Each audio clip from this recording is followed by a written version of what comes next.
Assalamualaikum warahmatullahi wabarakatuh. Bismillahirrahmanirrahim. Alhamdulillahi rabbil alamin. Allahumma salli wa sallim wa barik ala sayyidina Muhammadin sallallahu alaihi wasallam wa ala alihi wa ashabihi ajma'in wa ba'du. Kaum muslimin muslimat rahimakumullah. Dalam sebuah hadis Nabi Muhammad sallallahu alaihi wasallam dawuh, qala Rasulullah sallallahu alaihi wasallam, atadruna manil muflis? Qalu al muflisu fina man la dirhama lahu wa la mata'a. Qala innal muflisa min ummati man ya'ti yawmal qiyamati bi salatin wa siyamin wa zakatin fayati faqad syatama hadha wa qadhafa hadha wa akala mala hadha wa safaka dama hadha wa daraba hadha fayu'ta hadha min hasanatihi wa hadha min hasanatihi fa in faniyat hasanatuhu qabla an yuqda ma alaih akhadha min khatayahum faturihat alaihi thumma turiha finnar. Rasulullah sallallahu alaihi wasallam bertanya, wahai sahabat, apakah engkau tahu siapa yang dinamakan orang bangkrut, muflis? Sahabat menjawab, ya Rasulullah, orang yang bangkrut di antara kita adalah orang yang tidak punya harta apa-apa setelah dia kaya. Dulu dia punya rumah besar, sekarang tidak ada. Dulu dia punya mobil, sekarang tinggal pentilnya saja. Qala, Kanjeng Nabi dawuh, innal muflisa min ummati, sesungguhnya orang yang bangkrut dari umatku itu bukan yang seperti itu.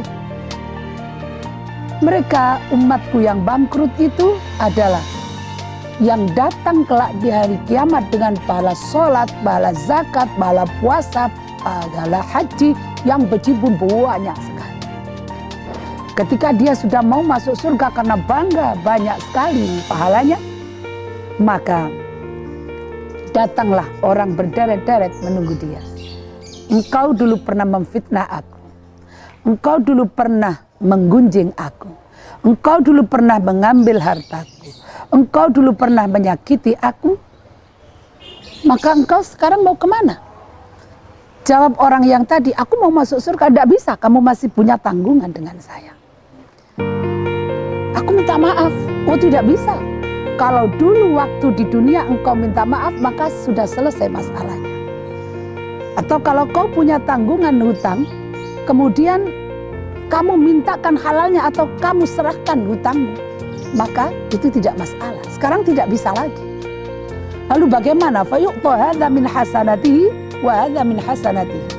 Lalu diambillah pahala puasa, pahala zakat, pahala haji orang yang banyak amalnya tadi, diberikan kepada orang yang pernah dia salahi dulu dan dia tidak minta maaf atau minta halalnya.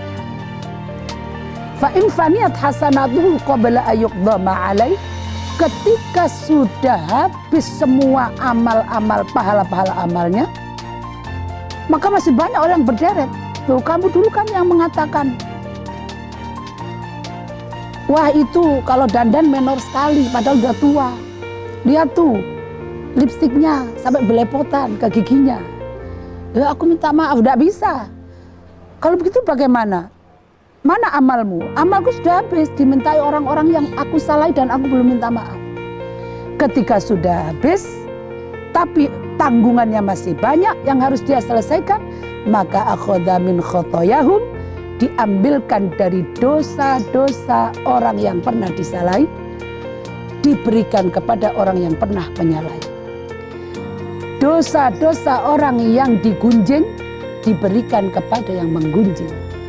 Dosa-dosa orang yang dihutangi uang dan dia tidak mau membayarnya diberikan kepada, dosa ini diberikan kepada orang yang berhutang dan tidak mau membayar.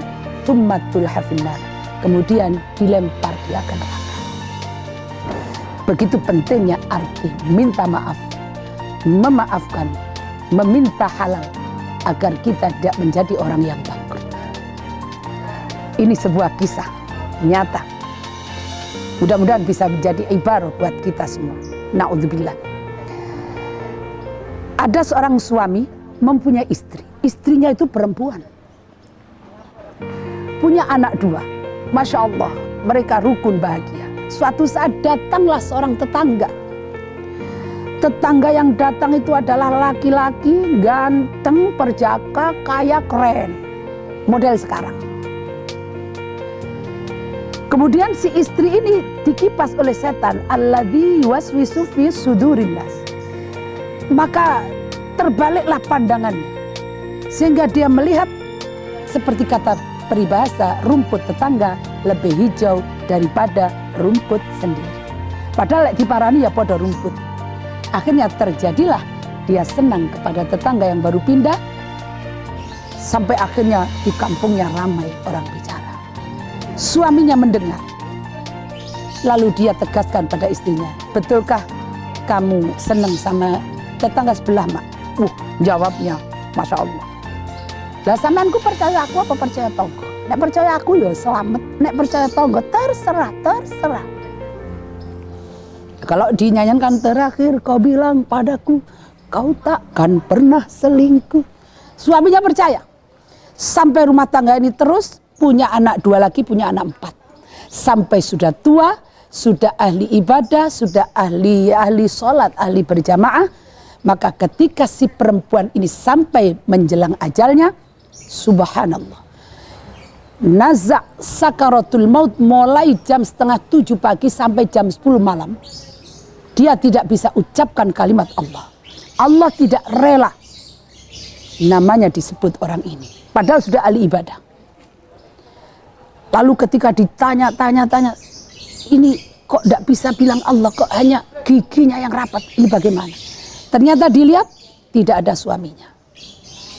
Begitu suaminya dipanggil, dia bisikkan kalimat di pinggir, di telinga istrinya. Ma, nyebut ma Allah. Begitu mendengar suara suaminya, calon mayit yang asalnya geget dan mata terpejam tiba-tiba terbelalak. Sampai hilang hitam-hitamnya, tangannya mekar. Apa yang dia katakan? Bukan menyebut kalimat Allah, tapi dia bilang gini, aku dulu pernah senang sama itu. Aku pernah pergi ke sana. Aku pernah dibelikan ini. Aku pernah. Sambil dicakar-cakar mukanya dan berdarah-darah. Ya Allah, orang tidak tega melihatnya. Saat itu suaminya tiba-tiba berpikir, orang yang menunggu keluar satu persatu. Lalu suaminya putar kembali memorinya beberapa tahun yang lalu, ingat pada peristiwa itu. Akhirnya dia ambil ayat, wal kadhiminal ghaidha wal 'afina 'anil nas wallahu yuhibbul muhsinin. Adalah suatu kebaikan yang sangat besar bila orang bisa menahan marah dan memaafkan dosa sesama.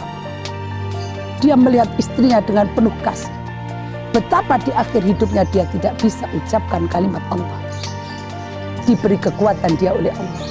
Lalu dia bilang, Ma, kalau memang engkau tidak bisa menyebut kalimat Allah karena tersumbat dosamu kepadaku, asal engkau tidak pernah berzina, Ma, aku maafkan semua dosamu. Untunglah perempuan ini memang ia pernah senang selingkuh, tapi tidak sampai berzina. Ya pernah dibeli-belikan kerupuk-kerupuk opel, hal ringan-ringan. Tapi meskipun begitu, kalau tidak dapat ridho dari suami, dia tidak akan bisa husnul khotimah. Mendengar kalimat dimaafkan itu, tiba-tiba tangannya menjadi normal kembali. Dan pandangannya menjadi normal kembali. Dia menangis di antara derayan air mata bercampur darah. Dia ambil tangan suaminya. Dia bilang, Pak, aku jaluk sepura. Biyen tahu seneng karo tonggo. Apa kata suaminya? Podo-podo, Mak. aku yang njaluk sepuro. Sebab biyen aku sakjane yo seneng karo tangga, cuma awakmu karo, Mak. Akhirnya karena saling memaafkan, nyebutlah, Mak, dengan mudah diizinkan Allah. Nyebut, Mak, Allah, Allah, Allah, husnul khotimah. Dengan termaafkan tidak jadi bangkrut. Perkecil kesalahan, bila salah mintalah maaf, dan bila dimintai maaf, maafkanlah, agar menjadi orang yang selamat fid dunya wal akhirah. Mudah-mudahan ada guna dan manfaatnya. Mohon maaf bila banyak kekurangannya.